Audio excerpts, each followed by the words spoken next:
Hello viewers, welcome to my YouTube channel. তো viewers, WBSSC পরীক্ষার জন্য আমরা প্রিপারেশন শুরু করছি। আজকে হচ্ছে প্রথম ক্লাস। তো প্রথম আমরা যেটা শুরু করব আর কি, হিস্ট্রি দিয়ে শুরু করব। তো আজকে ক্লাসটা ছোট্ট হবে, কারণ যেহেতু আজ থেকে শুরু করছি। হ্যাঁ, আর সিলেবাসটা যদি কারো জানার থাকে অবশ্যই ডেসক্রিপশানে চলে যাও, সেখানে সিলেবাসটা পেয়ে যাবে।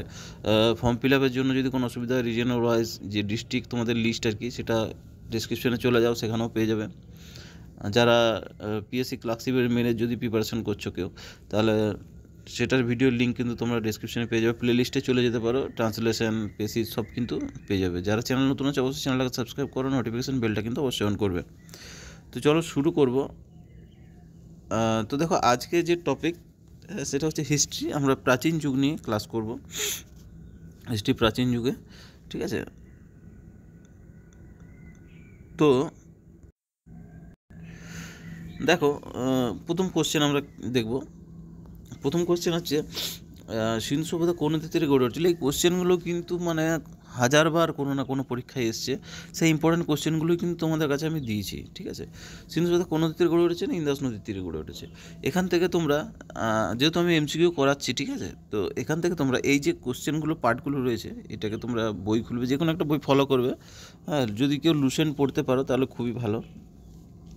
লুসেন্ট থেকে কিন্তু অনেক, কিন্তু তোমাদের ইতিহাস, ভূগোল, এগুলো সব কিন্তু মানে কী বলবো, আর যে কোনো পরীক্ষার জন্য যথেষ্ট লুসেন্ট বইটা।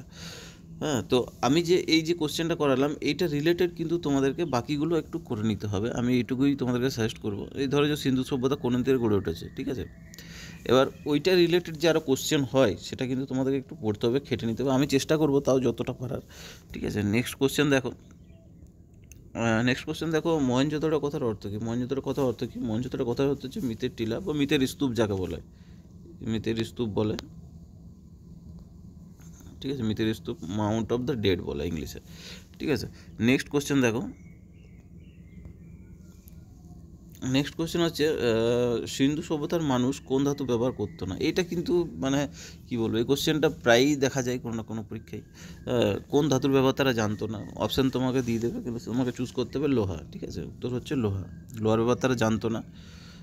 নেক্সট হচ্ছে দেখো, নেক্সট হচ্ছে অশোক কোন রাজবংশের রাজা ছিলেন? অশোক ছিল মৌর্য। এখানে স্পেলিংটা একটু চেক করে নেবে, ঠিক আছে? টাইপিং একটু গন্ডগোল হয়েছে। মৌর্য হবে।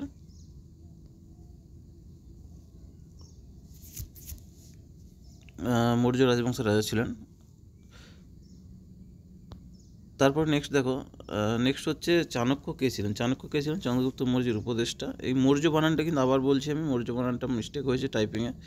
হ্যাঁ, চন্দ্রগুপ্ত মৌর্যের উপদেষ্টা ও অর্থশাস্ত্রের গ্রন্থের রচয়িতা ছিল চাণক্য।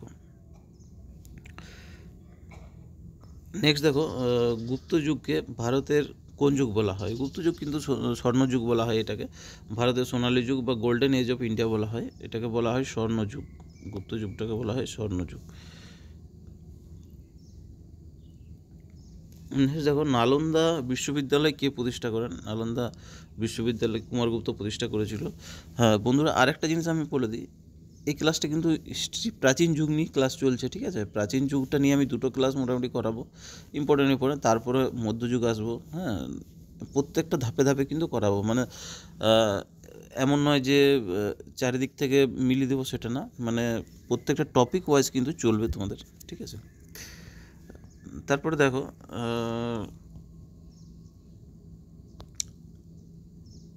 নেক্সট হচ্ছে, মহারাজা অশোক বৌদ্ধ ধর্ম গ্রহণ করেন কোন যুদ্ধের পর? মহারাজা অশোক কিন্তু বৌদ্ধ ধর্ম গ্রহণ করেছিল কখন? কলিঙ্গ যুদ্ধের পর। কলিঙ্গ যুদ্ধের তার এতটাই, মানে যুদ্ধের পর রক্তপাত এসব দেখে তার এতটাই খারাপ লেগেছিল যে সে তারপর কিন্তু বৌদ্ধ ধর্ম গ্রহণ করে নিয়েছিল, ঠিক আছে? তারপরে দেখো, বৈদিক যুগে বৈদিক যুগে সমাজের প্রধান ধর্মগ্রন্থ কোনটি ছিল? যেটা হচ্ছে ঋগ্বেদ। বৈদিক যুগে ঋগ্বেদটাই প্রধান ছিল। হ্যাঁ, এটা রিলেটেড তোমরা কিছু টপিক আরও পড়ে নেবে ঋগ্বেদ নিয়ে ডিটেল। হ্যাঁ, ডিটেল পড়বে। তারপরে দেখো, নেক্সট হচ্ছে, অজন্তা গুহা কোন যুগের শিল্পকলা ছিল? এটা ছিল গুপ্ত যুগে। অজন্তা গুহা ছিল গুপ্ত যুগের শিল্পকলা ছিল, ঠিক আছে? তো আজকে যেহেতু প্রথম ক্লাস, ওই জন্য আমি লম্বা করছি না ক্লাসটা। ক্লাসটা এখানে শেষ করবো। ভালো লাগলে অবশ্যই একটা লাইক কমেন্ট দিও, তাহলে বুঝতে পারবো যে তোমরা ফলো করছো। আর ডেসক্রিপশানে কিন্তু পেয়ে যাবে সমস্ত কিছু। পরের ক্লাসটা আবার নিয়ে আসছি আমি আজকের মধ্যেই, আবার কিন্তু সেকেন্ড ক্লাসটা করাবো বিকেলের মধ্যেই।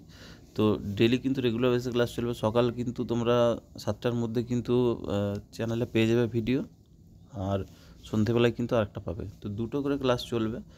চেষ্টা করব পুরোপুরি সিলেবাসটা কভার করার। ভিডিওটা এখানে শেষ করলাম।